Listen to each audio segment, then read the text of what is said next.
The way the real estate industry is right now, we are required to get home buying representation agreements signed by all buyers that we represent before we can even go out and show you guys one house. And I know I'm asking you to sign that document, so I'm gonna go ahead and explain it to you so that you know exactly what it is that you're signing. Now, there are two potential forms that we can use. There's the short form and the long form. I'm going to be explaining the long form to you here in this short video. I am going to go ahead and hit the highlights of this, but I still want to be as thorough as possible. So there are some things that we're going to skip over that I'm going to ask you to review on your own. I'm going to go ahead and explain the big parts of this so that you understand. One of the biggest parts being, and the whole reason for this change is going to be paragraph number 7 on page 2, where it talks about compensation. So let me go ahead and explain this long form to you real quick, starting with page 1 on paragraph 1. Very easy explanation.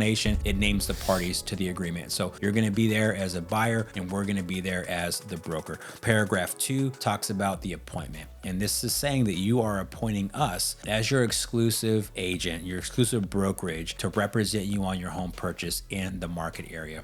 Paragraph 3 goes over some definitions. One of those definitions being the market area. We happen to describe the market area in the form of counties. We can also do it as cities, zip codes, geographic areas, but we choose to do counties. We feel like that's a lot more specific. Now, paragraph 4 talks about the terms. So any agreement has to have a start and end date, and we're going to have that on yours. Paragraph 5 talks about our obligations as your broker. So here are those obligations. We're going to use our best efforts to assist you in acquiring property inside of the market area, assist you in negotiating the acquisition of the property inside the market area, and then to comply with all the provisions that are in this agreement. Paragraph 6 outlines your obligations to us as our client. And that says that you're going to work exclusively with us in acquiring property in the market area and allowing us to negotiate the acquisition of that property for you in that market area and only through us. Inform other brokers, salespeople, for sell by owners, anybody that you come into contact with and have a real estate related conversation with, you're going to inform them that you are represented by us, and then also comply with all other provisions of this agreement. So that's our obligations. Paragraph 7 on page 2 talks about broker compensation. So first, it starts off with saying that the compensation is not regulated or mandatory, and it lists some organizations in there that do not dictate what our compensation is. Paragraph 7A, that is where we disclose what our compensation rate is.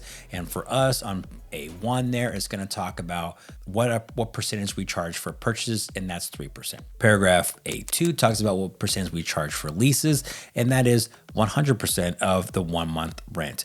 Paragraph B talks about the source of that payment. So it says that we're going to try to collect that payment from the seller or the landlord. If for some reason the seller or landlord doesn't pay all of it or only pay some of it, then you're agreeing that you're going to make up the difference. And therein can lie a problem, right? So this is a good talking point that we need to have on how that is going to work. I will say that since this change, I still have not had a home buyer pay me compensation directly. It has 100% come from the sellers. So that's going to happen all the time. You know, sometimes the seller may agree to pay 2% or 2.5%. We may ask for you to cover the difference. So just be prepared for that. And if you have questions on that, definitely let me know. Paragraph C here talks about when compensation is earned and when it's payable. So there are a couple ways that we can earn compensation. One, when you enter into a contract to purchase a home, our compensation has been earned. 2, if you breach this agreement, our compensation has been earned there.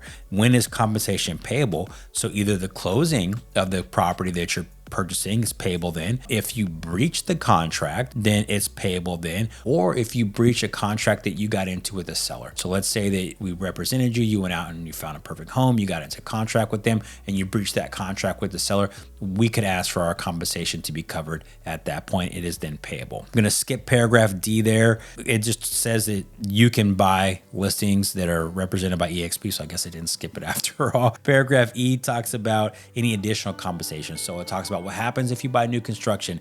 It talks about service providers. So if there's a provider out there of a service and we partner with them, there's a potential that we can get a referral fee from them, and then other compensations. So for us, we charge a $495 broker administrative fee that gets charged at closing. A lot of the times, and overwhelmingly majority of the time, we're able to get the seller to pay that, but that is something that would be rolled into your closing costs if we can't get the seller to pay that. Lastly, there it says notices regarding bonuses. So if for some reason you buy new construction or even a resale home and they're offering a bonus on top of the commission, we have to disclose that to you, and we've got to get you to agree and sign off on that for us to receive that bonus.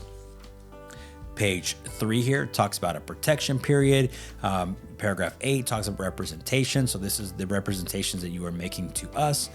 Read through that. Paragraph 9 talks about intermediary. What intermediary is when two agents from the same brokerage are working on the same transaction. So if you go to buy a property that's listed by an EXP agent and we're with EXP, that would constitute an intermediary relationship. And that paragraph discloses what we can and cannot do in that instance. You also have the right to say, I don't want an intermediary relationship. And then you would check the box there that says no intermediary status. And then under the notices there, it talks about what happens with intermediary. Paragraph 10 references competing clients.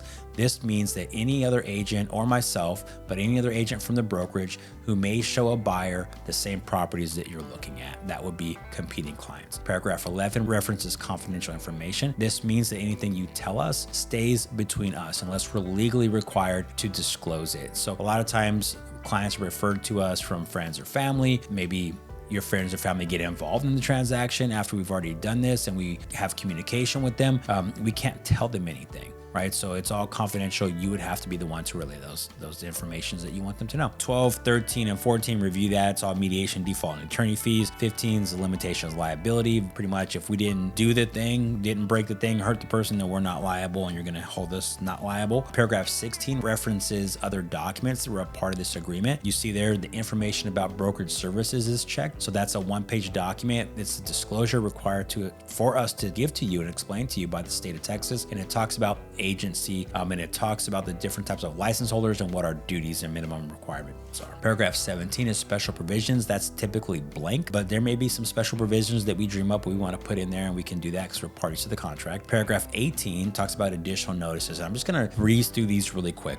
Paragraph 18A says that we don't discriminate. We comply with the federal laws and we don't discriminate against anybody for any reason. Paragraph B says we're not a property inspector or any of those other professionals listed on there. We're just realtors. So if you need professional opinions, inspections from other people that are not real estate agents, then you'll have to go hire them to get those opinions and inspections done. If you purchase a property, you should have an abstract covering the property examined by an attorney or be furnished with a title insurance policy, which is the most common thing that happens. We get a title policy paid, and right now typically sellers are paying for those.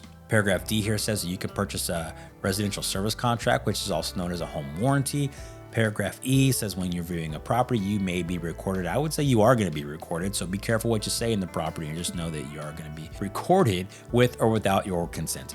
Paragraph F talks about wire fraud. So wire fraud meaning that people stealing your money by getting you to send money to the wrong account. So if you ever get wiring instructions from myself, my team, or anybody at my brokerage, just know that that is 100% fraudulent because we will never ever send you that information. So if you do get wiring instructions from the title company, look up their number on Google, call them, make sure that they did send you the instructions. You have the correct instructions before you ever wire anything out.